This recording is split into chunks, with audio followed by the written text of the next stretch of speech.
Днес нашето студио изглежда малко по-особено, тъй като гостът, който сме поканили, не желае лицето му да бъде виждано. Защо това е така, ще разберете в хода на нашия разговор.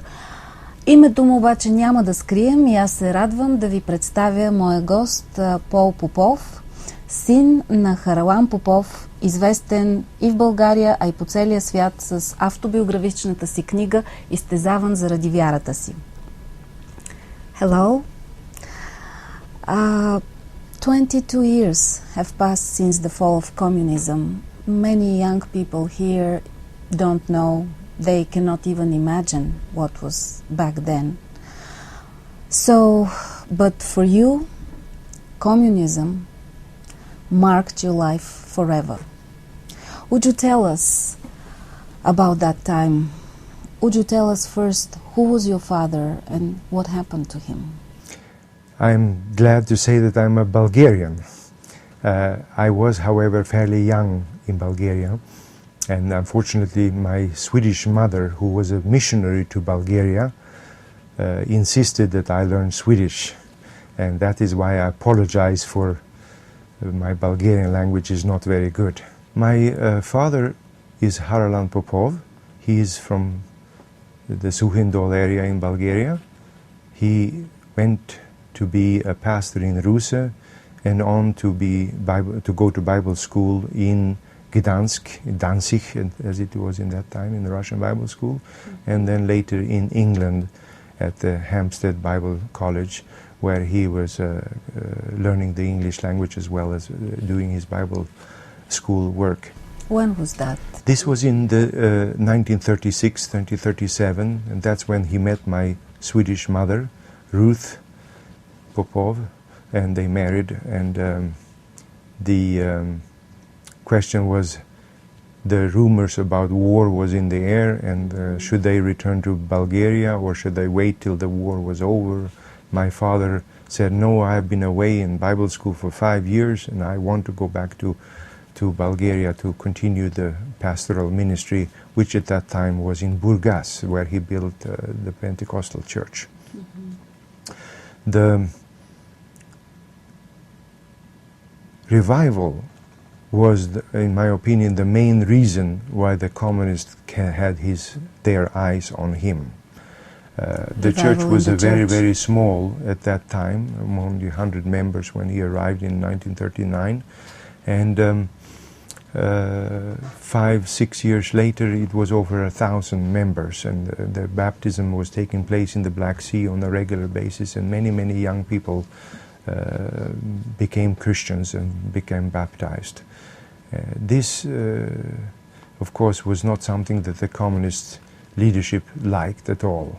When he moved to Sofia to be a pastor of his duty was to be minister for evangelism in the country. So he traveled a lot in Bulgaria and did revival meetings and had gospel meetings in church planting and so forth. In this regard, the communists had their eyes on him together with other people, many pastors. There was a trial.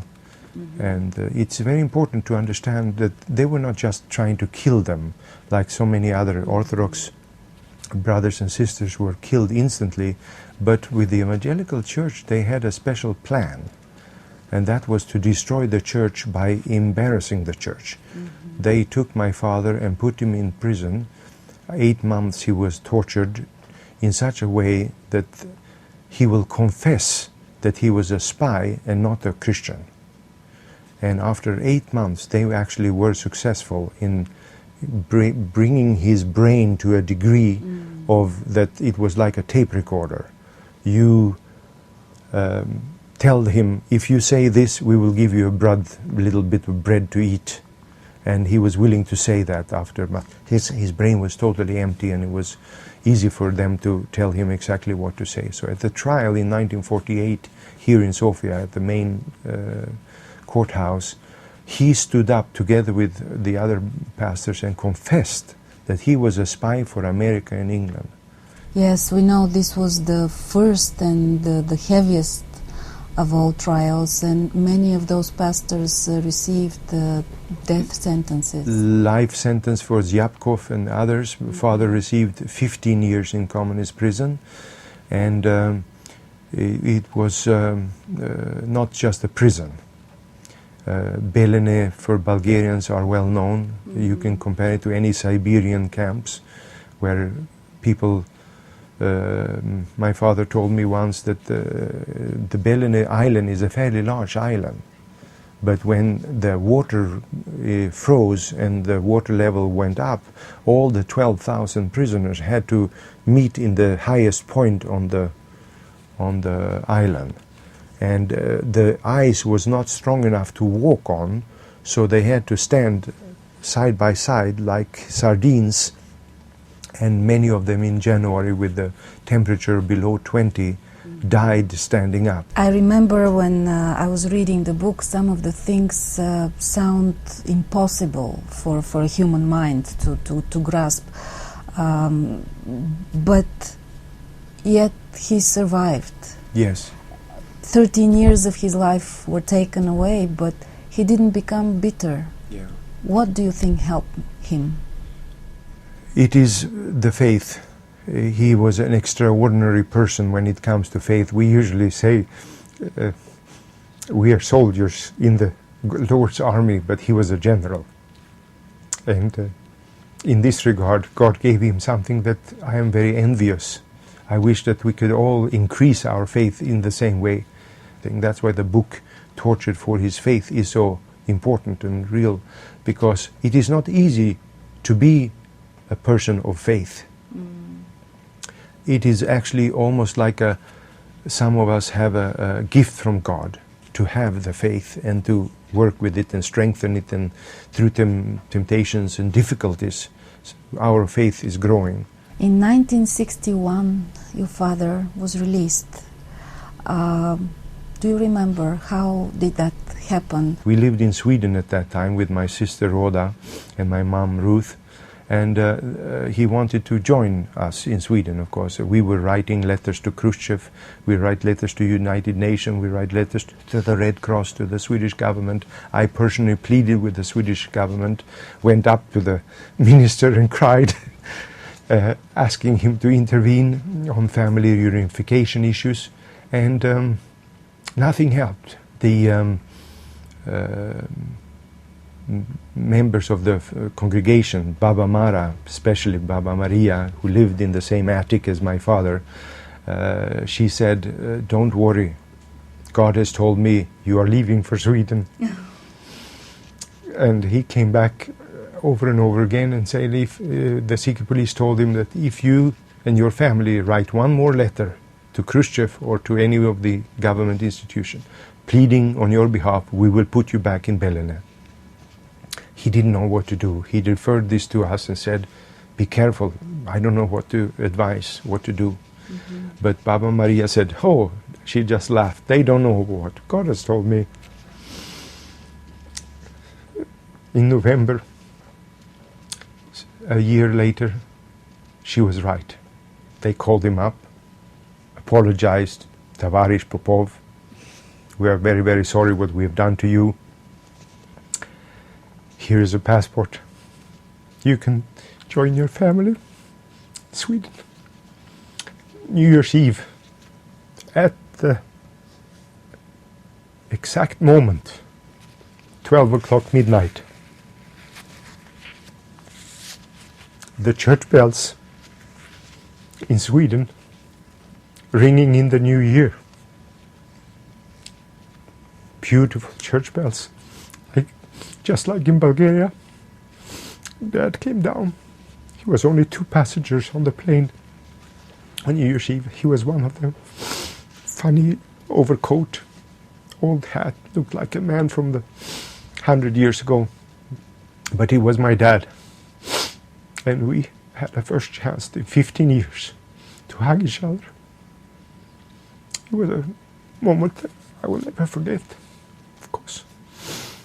The first thing he asked, the next day we walked in Stockholm, outside the King's Palace, beautiful place. It was 1st of January, sun was shining, winter, a lot of snow. Paul, in Bulgaria there is no Bibles. Where can I print some? That was the beginning of our mission work. He didn't speak Swedish. I had to help him with everything. Where to print, how to do next radio program, Transworld Radio. I want to broadcast the gospel to Bulgaria. I love Bulgarians. I love the communists. I don't like communism, but I love the communists, and they need to know that there is a God who loves them. So the missionary work started immediately, and we found a Bulgarian Bible in Israel, reprinted it, and I was in charge of what we call the distribution of Bible. Some people call it Bible smuggling. Mm-hmm. But how did you do that? We brought Bibles into the various communist countries, not only Bulgaria, but Romania, Russia, Albania, and other places. And on the way out, we took samizdat literature, information of what family is in, who's in prison, what is the family, how many members, how many children do they have, and what is their need. And of course we publicized the information so that churches in America, in England, in Sweden, in Scandinavia, and in Europe would know who to pray for. An intelligent prayer is more important than a general prayer. Yes. So we know that we publicized all the pictures and names of those who were in prison, just like my father's. What do you remember from that time? You haven't seen your father for 15 years, and when he came back, what was changed? What was changed in him and in you? Well, first of all, the prayers that I had done for 15 years, every evening with my mom, we prayed it at the bedside. God, bring my daddy home. God, help my daddy to survive the prison term. That prayer did not need to be prayed again. After 15 years, God answered the prayer. It was a strange feeling to have a father, to have a dad. It was after so many years. It was unreal. It was like I was in a dream. Is this real? It's hard to imagine. And he started to write a book. My mom translated from Bulgarian to Swedish, and the Swedish secretary typed it up. And he was called to speak in many churches in many different countries to come and share. And so our life became very busy. Your father has come back to Bulgaria in 1988, just a little bit shortly before he died. Unfortunately, he could not see the change. How was that? He was a Swedish subject as well as Bulgarian. He had a Swedish passport, and I promised him, after Mom's passing away in 1985, that I will take you to Bulgaria.